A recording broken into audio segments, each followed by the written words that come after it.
Dave Ramsey, you're wrong on this one. I like your stuff, by the way, but you are so wrong on this one. And here's a video, and you've said it. If you've said it once, you probably said it 100 times. That in order to have a great credit score means you've had to have a lot of debt. You're playing the debt game, and anyways, here we go. 100% of your credit score is based on you interacting with debt. It is based on the debt that you have, the debt load, the type of debt, the length of time you've had the debt, the ratio of the debt to your income, how you have paid the payments on your debt.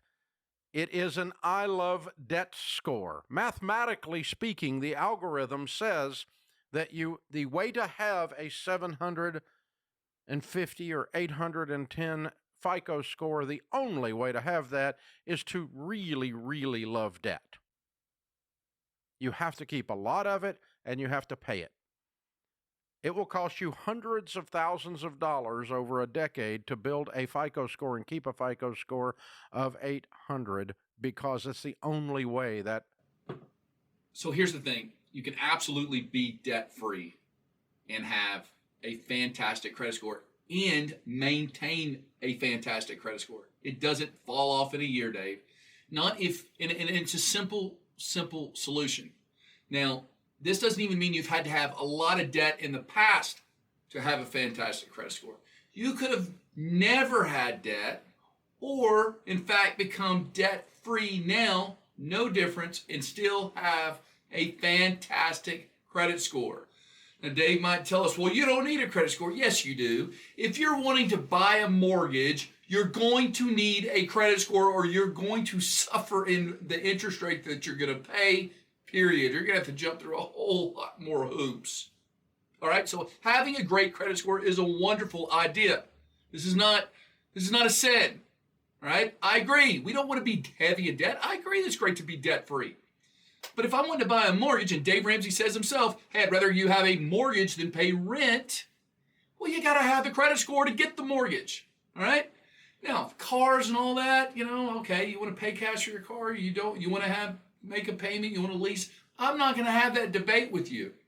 But what about insurance? Did you know your insurance premium for your automobile is heavily weighed on your credit score? Which is ridiculous, I get it, but it is. So yes, it's a good idea to have a credit score. It's a great idea to be debt-free. And yes, you can do both. Now here's the thing, how do you do that? Well, Dennis, how do you do that? If I don't want to have debt, but I want to maintain a wonderful credit score. Listen, open up a credit card and just keep it open.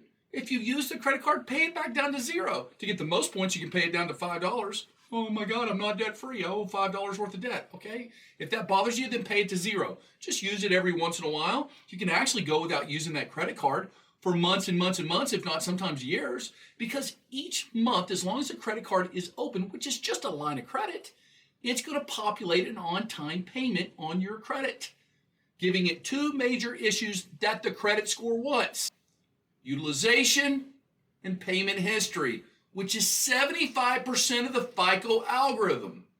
Yeah, he's correct when he says, well, the FICO themselves says that it judges you by the type of loans or the history on your credit bureau. This is true.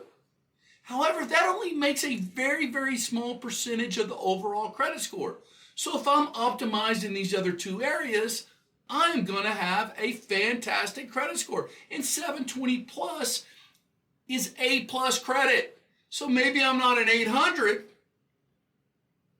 Who cares if 720 gets me just as good and just as well, and I'm debt free? I go to apply for this mortgage, a business opportunity comes up and they need to look at my credit as maybe a guarantor in this situation, or my insurance premium. Guys, this makes a whole lot of sense. Hope that blesses you.